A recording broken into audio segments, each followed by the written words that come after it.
आज हम जानेंगे कि वर्ष 2021 में इंदिरा एकादशी कब पड़ रही है, ये किस एकादशी को इंदिरा एकादशी व्रत के नाम से जानते हैं और इस व्रत की कथा क्या है, इसका महात्म्य क्या है और जो लोग भी यह व्रत रहेंगे इस व्रत का पारायण कब से लेकर के कब तक है। नमस्कार, मैं पंडित राजकुमार दुबे आप सभी का आपके चैनल मिस्ट्री ऑफ धर्मा में स्वागत करता हूं। तो आइए हम सबसे पहले जानें कि किस एकादशी को इंदिरा एकादशी व्रत के नाम से जानते हैं।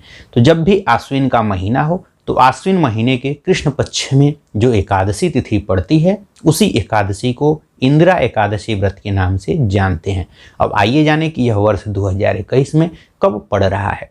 तो आश्विन महीने का जो कृष्ण पक्ष की जो एकादशी तिथि है उस एकादशी तिथि का प्रारंभ आपका 1 अक्टूबर 2021 शुक्रवार को शाम को 7:23 से प्रारंभ हो रहा है। अर्थात शुक्रवार की रात्रि में 7:23 से एकादशी तिथि प्रारंभ हो जाएगी, पूरी रात रहेगी और अगले दिन अर्थात 2 अक्टूबर 2021 शनिवार को सूर्योदय के समय एकादशी तिथि रहेगी और पूरे दिन रहेगी और रात्रि में 7:57 तक एकादशी तिथि रहेगी। तो जिस दिन एकादशी तिथि सूर्योदय के समय होती है उसी दिन एकादशी व्रत को रहा जाता है। तो शनिवार को अर्थात 2 अक्टूबर 2021 को एकादशी तिथि सूर्योदय के समय रह रही है। अतः आप सभी लोग इस इंदिरा एकादशी व्रत को 2 अक्टूबर 2021 शनिवार को रहेंगे। तो जो लोग भी यह व्रत रहेंगे वह 2 अक्टूबर 2021 शनिवार को रहेंगे। अब आइए जाने कि इस व्रत का पारायण कब से लेकर के कब तक है। तो कोई भी एकादशी व्रत हो उस एकादशी व्रत का पारायण द्वादशी तिथि के अंदर ही किया जाता है और उसमें भी जो हरिवासर, जो द्वादशी तिथि का शुरू का 1/4 समय होता है उसे हरिवासर कहते हैं। तो हरिवासर के बाद एकादशी व्रत का पारायण करना सबसे उत्तम माना जाता है। तो हरिवासर चूँकि एकादशी जिस दिन है शनिवार की रात्रि में ही द्वादशी तिथि का प्रारंभ हो जा रहा है 7:57 से, तो हरिवासर इसी दिन रात्रि में ही समाप्त हो जा रहा है। अतः इस एकादशी व्रत का पारायण आप लोग अगले दिन अर्थात 3 अक्टूबर 2021 रविवार को सूर्योदय के बाद कभी भी कर सकते हैं। पूरे दिन आपका एकादशी व्रत का पारायण बनेगा।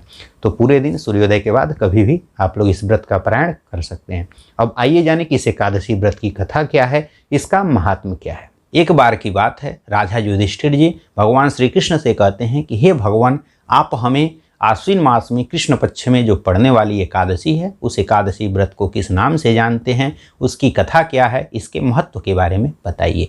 तब श्री कृष्ण जी कहते हैं कि हे युधिष्ठिर, जो आश्विन मास में जो कृष्ण पक्ष की एकादशी होती है उस एकादशी को इंदिरा एकादशी व्रत के नाम से जानते हैं। और युधिष्ठिर जी कहते हैं इसकी कथा के बारे में भी बताइए और इसके महात्म्य के बारे में भी बताइए। तब श्री कृष्ण कहते हैं कि हे युधिष्ठिर, प्राचीन काल की बात है कि पूर्व काल में सत्ययुग में जो सत्ययुग था उसमें इंद्रसेन नाम के एक विख्यात राजकुमार थे जो अब महिष्मतीपुरी के राजा होकर के धर्म पूर्वक प्रजा का पालन करते थे।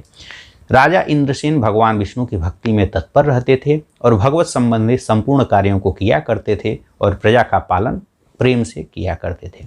एक दिन की बात है, राजा अपने प्रजाजनों के साथ सभा में सुखपूर्वक बैठे हुए थे और वार्तालाप कर रहे थे। इतने में ही वहाँ पर कहीं से नारद भगवान अवतरित हुए। तो नारद भगवान को आता देख करके वह राजकुमार उनको अभिवादन किया, उनको सादर एक गद्दी पर बैठाया और बैठाने के बाद उनसे उनके आने का कारण पूछा।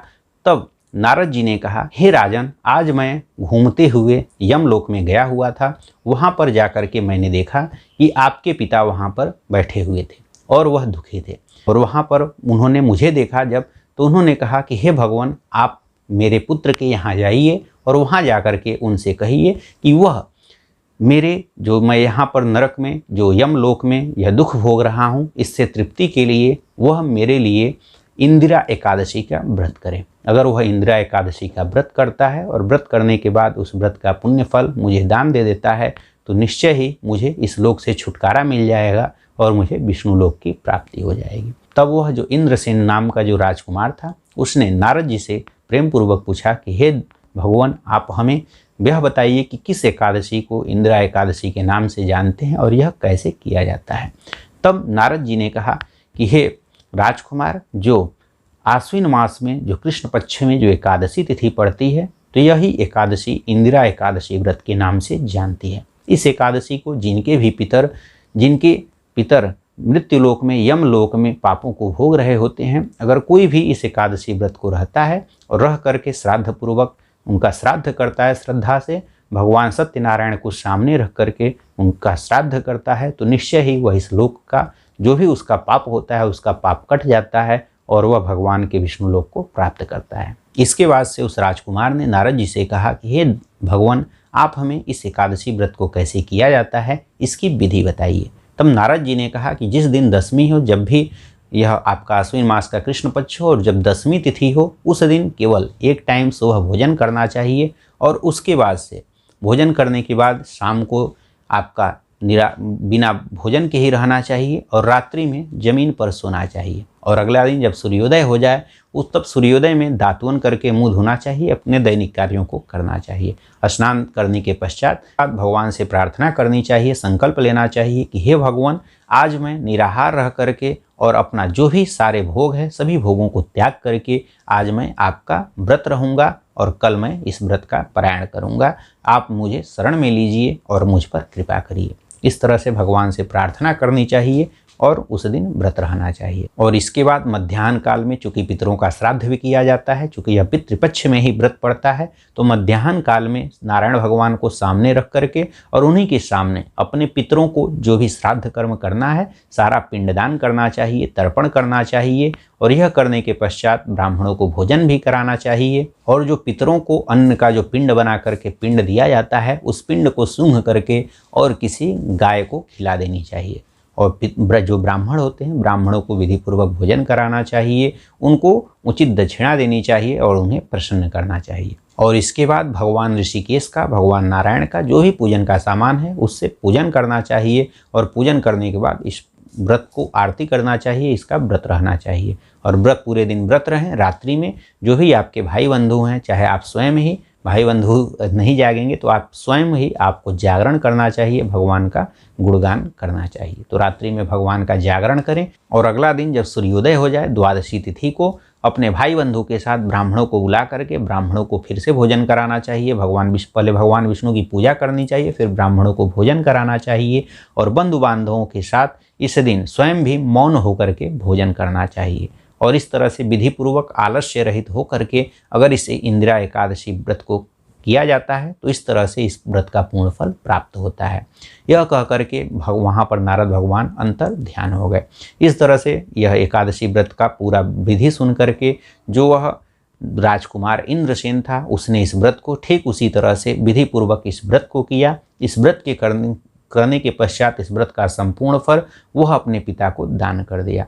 इस तरह से इस व्रत को करने से और इस व्रत का पूर्ण फल अपने पिता को दान दे देने से उनके पिता इसके बाद विष्णु लोक से भगवान के दूत आए और वह यमलोक से राजा को अपने वाहन पर बैठा करके और विष्णु लोक को लेकर के चले गए। इसके बाद से वह राजा जब भी एकादशी व्रत पढ़ता था, एकादशी के व्रत को रहता था, विधिपूर्वक भगवान का पूजन करता था और इस तरह से इस व्रत के करने के प्रभाव से वह भी अंत में सभी सुखों को भोग करके भगवान के धाम वैकुंठ लोक को चला गया। अतः भगवान श्री कृष्ण कहते हैं कि जो भी व्यक्ति भगवान की इस इंदिरा एकादशी व्रत को करता है और इस तरह से अगर विधि पूर्वक इस एकादशी व्रत को करता है तो अगर उसके कोई भी पितर मृत्यु लोक में हैं तो वह निश्चित ही भगवान विष्णु के धाम वैकुंठ लोक को चले जाते हैं। लेकिन यही है कि इस व्रत के करने के पश्चात आपको इस व्रत का दान भी उन्हें देना पड़ेगा, तभी वह मृत्यु लोक से स्वर्ग लोक में चले जाएंगे। इस तरह से अगर भगवान श्री कृष्ण कहते हैं कि जो भी इस व्रत को करता है और पुण्यमय फल प्रदानी भगवान की इस कथा को सुनता है उसके सारे पाप भी नष्ट हो जाते हैं। इस तरह से यह इंदिरा एकादशी व्रत की कथा पूर्ण हुई। बोलिए कृष्ण भगवान की जय, नारायण भगवान की जय। आशा करता हूँ कि यह जानकारी आपको अच्छी लगी होगी। इसी तरह से और उपयोगी जानकारी के साथ आप सभी के समक्ष पुनः उपस्थित होंगे। तब तक के लिए धन्यवाद, नमस्कार।